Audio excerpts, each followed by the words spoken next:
Hello and welcome to my video for the top 10 moments of Frozen Planet. So this is obviously my personal picks for the best moments of the series. There's a lot of sequences that are similar that I've kind of lumped in together that kind of focus on the same kind of animal. So there's a bit of that, but without further ado, let's just dive in. So at number 10, I've got the Inuits. So the Inuits in the human episode were really good. They were the highlight of the episode by quite a bit. Them hunting the walruses was great. That was a really tense hunt. Them collecting the seabird eggs was also really good, really tense as well. They did a really good job of just showing you what life was like for humans in the Arctic. And obviously Inuits are the most famous people from the Arctic. So I think it was good that we highlighted them quite a bit. And yeah, it was a really good sequence actually, and better than I remember it. I don't remember that episode being as good as it was, and this is the reason that I liked the episode so much. So that was really good. At number 9, I have probably one of the funnier sequences from the series, and that is the Gen 2 penguin running away from the sea lion. In theory, this is still a hunt, basically. You've got a penguin being chased by a sea lion. The sea lion's much bigger. It's pretty intimidating, actually. However, both of them are very much not in their element out of the water, so it's actually just really funny. The fact that the penguin gets away so many times, even though the sea lion's caught it, it's just really good. And I do remember it being really funny back in the day when I saw it for the first time back in 2011.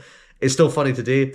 So yeah, I really like that. And I think also the fact that it ends on kind of a funny note as well is great. If this had ended on a more unpleasant note, like if the sea lion had caught the penguin, it would not have been as impactful. But thankfully, the penguin did get away, so it's pretty funny, and I really like it. And it's number 9. So number 8, I've got the Arctic wolves hunting muskox. So the Arctic wolves are pretty good. They very much were prevalent in the spring and summer episodes. But we didn't really see them at all after that, which is maybe a little bit disappointing. I would have liked to see them more in the autumn and the winter, where they probably would have been doing a little bit better. But regardless of that, this sequence was really good. You really did feel for the Arctic wolves. I think it did a really good job of showing you their perspective of this.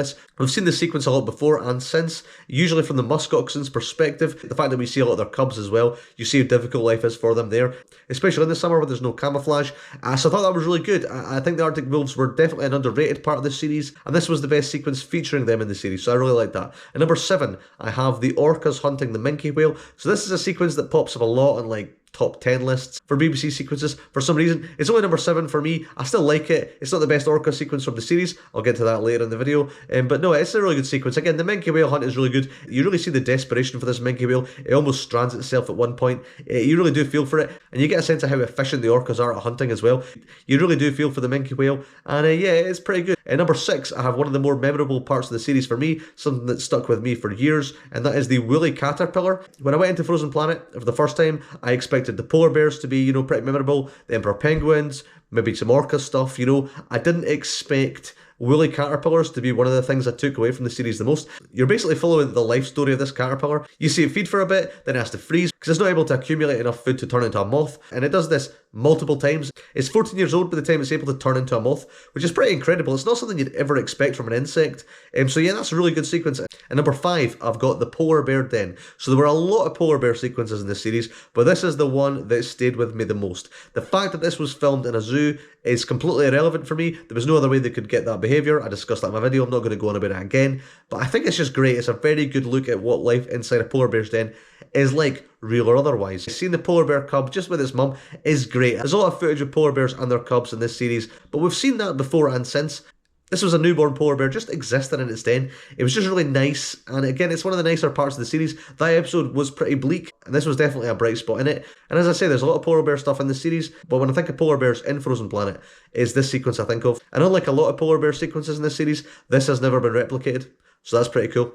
And then at number 4, I've got the emperor penguins. So take your pick here, whether it's the emperor penguins diving out of the water, whether it's them swimming, whether it's them huddling together in the winter, or being reunited in the spring. The emperor penguins are pretty good in this series. They don't pop up till the autumn and winter episodes. There's no emperor penguin stuff before then that I can remember from the first episode anyway.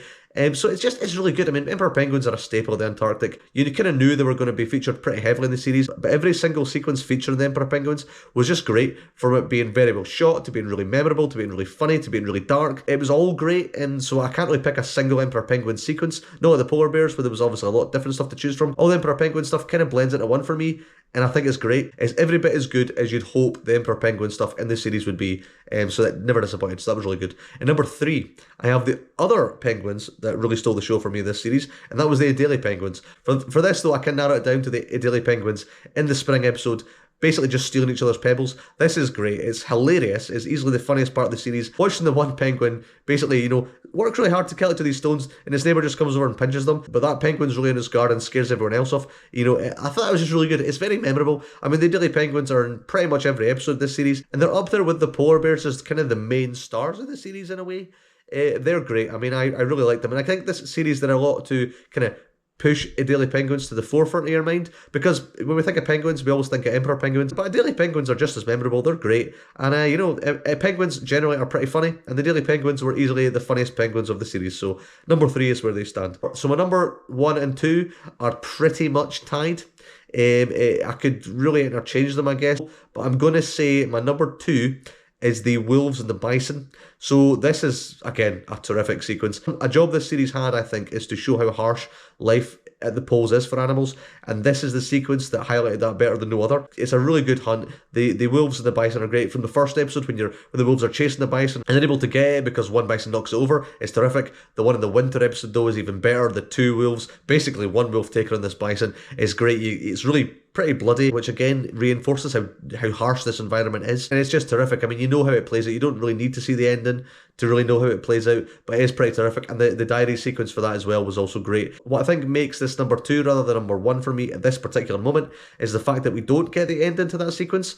You don't get the finality in the sequence itself. You do kind of in the diaries, but I think that's what kind of puts it number two. But this is a pretty spectacular bit of footage, and it's up there as far as one of the best bits of wildlife footage we've ever had. So it's pretty great. And number one, though, I'm going to say it's the wave washing orcas from the first episode. So this is a sequence that's been done since. It had never been done before, though. This was a pretty well-known behaviour. I'd heard of this. It was in a lot of books. I think people knew it was a pretty complex hunt. In fact, it was probably one of the most complex hunts that had ever been recorded outside of humans. So this sequence had a job of showing that, and it does in a pretty spectacular way. You really feel for the seal. You see the orcas as pretty terrifying, but also pretty sadistic. I mean, they're pretty villainous in this episode. It is pretty good. Obviously, this sequence has been done since. It was done in Frozen Planet 2, and it was done most recently in Our Oceans, which was also a spectacular bit of footage. But I think every time this footage has been done, it has always told it in a different way, so no sequence eclipses the others. I still think this sequence stands on its own, even though Frozen Planet 2 and Our Oceans, it probably filmed it in maybe a better way, but it still is spectacular. Nothing they'll take away from the fact that this was the first time this was filmed. And also, it's just pretty amazing. This is also one of the only times that wild orcas have ever been documented kind of technically hunting humans. So that's pretty cool. The diary sequence did highlight that. So yeah, this sequence is great. When I think of Frozen Planet, it's this and the wolves for me that I think of. And this particular day, this happens to be the one I'm thinking of. This is a pretty terrific bit of footage, and it stayed with me for years. So yeah, really good stuff. So yeah, that is my top 10 moments for the series. What were your highlights? I imagine there's a lot of overlap. Did you agree with mine? Did you disagree? Let me know in the comments below. Feel free to let me know what you want me to talk about next. I suspect Frozen Planet 2 will be around the corner. I also think that the series The Americas, which is narrated by Tom Hanks, is coming out on the 2nd of March, a lot earlier than I thought it was going to be. It seems to be running at the same time as it is in America. If that's true, then cool, I'll be reviewing that next. If not, then I guess Frozen Planet 2 will be brought out, unless you have something you'd rather me talk about. So yeah, let me know in the comments below. And yeah, as ever, feel free to like, comment, and subscribe, or don't if you don't want to. It's perfectly fine. Yeah, I'll see you next week for whatever I'm talking about, and goodbye.